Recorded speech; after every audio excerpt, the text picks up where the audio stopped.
ეთერში შემოგვიერთება ბრიტანელი დიპლომატი, გლობალური კრიზისების მართვის ექსპერტი იან პრაუდი, რომელიც პირდაპირ ეთერში ჩაგვერთვება ლონდონიდან. მოგესალმებით, ძალიან დიდი მადლობა, რომ ხართ ჩვენი სტუმარი. მე გადავალ პირდაპირ კითხვაზე. დიდი ბრიტანეთის გადაწყვეტილებით სანქციების სიაში დღეს აღმოჩნდა ტელეკომპანია იმედი და კიდევ ერთი ქართული ტელევიზია. პირველ რიგში ამ გადაწყვეტილების მოტივაციის ახსნა რომ ვცადოთ, როგორია თქვენი დასკვნა, რატომ და რა მიზნით შეიძლებოდა აღმოჩენილიყო სანქციების სიაში ქართული ტელევიზია?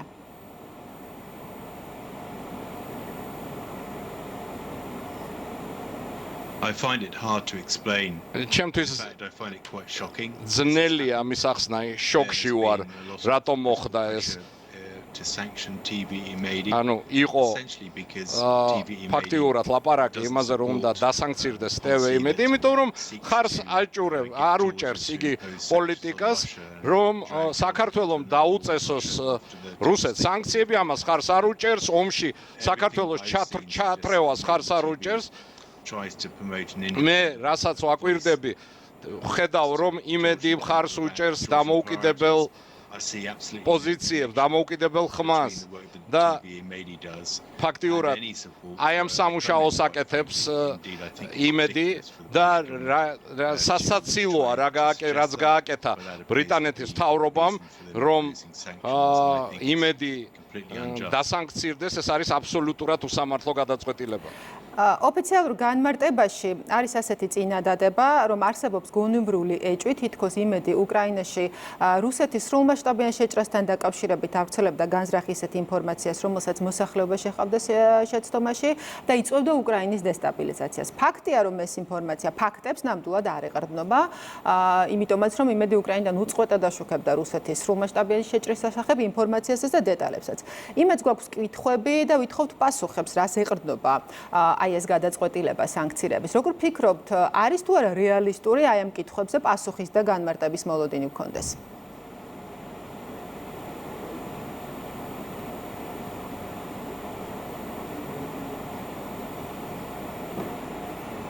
I doubt very much that the British government ძალიან დიდი ეჭვი მეპარება, რომ რაიმე ნათელ პასუხს გასცემს ბრიტანეთის მთავრობა იმედის დასანქციონირებაზე. SDF-ი ერქვა სანქციების ფორმას და to have been taken everything that I've seen of TV Imedi. ანუ ყველაფერი რაც მე მინახავს ტელე იმედში, ეს იყო დამოუკიდებელი ინფორმაცია მოქალაქეებისთვის და მე ვერ ვხედავ რა მიზეზი შეიძლება ყოფილიყო ბრიტანეთის მხრიდან სანქციების შემოღებისა და დარწმუნებული ვარ, რომ ახსნა განმარტებაც არ მოყვება ამას. იმედის გარდა აი ამ გადაწყვეტილების მიღმა ჩვენ დღეს საქართველოში დიდი ბრიტანეთის ელჩისგანაც მოვისმინეთ, რომ საქართველოსთვის მისი გზავნილია ჩვენი ქვეყანა შეუერთდეს ევროპულ სანქციებს და უზრუნველყოს, რომ რუსეთს არ ქონდეს შემოსავალი ნავთობიდან და გაზიდან.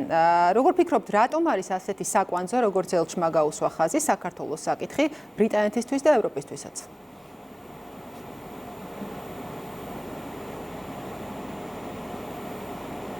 Well, I'm shocked that the British ambassador has said that.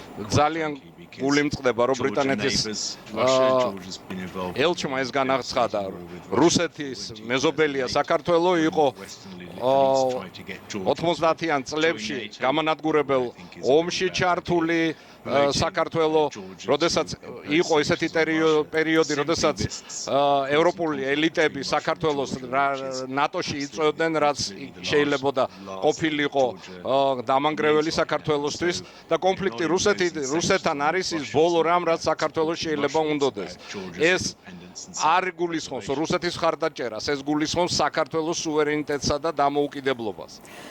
რუსეთისთვის დაწესებული სანქციების სია ბრიტანეთმა განაახლა დღეს 24 თებერვალს, ანუ ომის დაწყებიდან ზუსტად 4 წლის შემდეგ. შეგიძლია თუ არა აი ომის დაწყების 4 წლის თავზე ვისაუბროთ იმაზე, რა ეფექტი მოიტანა აქამდე დაწესებულმა სანქციებმა. აი როგორ მოქმედებს ბრიტანული სანქციები?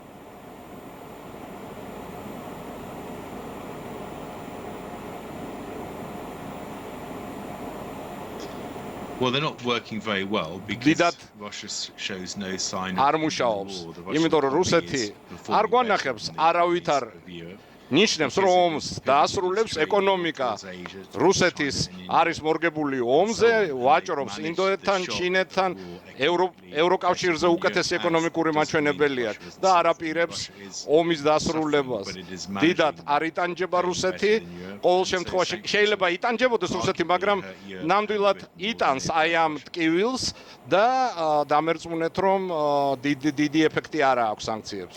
კი ბატონო, სანქციებისთვის ემზადებოდა რუსეთის წინააღმდეგ მორიგი პაკეტის დაგსამტკიცებლად, ამჯერად ევროკომისია, გუშინ იყო საგარეო საქმეთა მინისტრების შეხვედრა, თუმცა ეს გადაწყვეტილება ვერ მიიღეს. ანუ ძირითადი იარაღი ევროპის მხრიდანაც როგორც ჩანს, არის ისევ და ისევ სანქციები, რომ შევაჯამოთ ჩვენი საუბარი, ვთქვათ, უფრო საერთო ზოგად კონტექსტში, აი ომის დაწყებიდან 4 წლის თავზე, რამდენად შედეგიანია ევროპული წინააღმდეგობა რუსეთის აგრესიის მიმართ და უკრაინის დასახმარებლად. რაც მთავარია.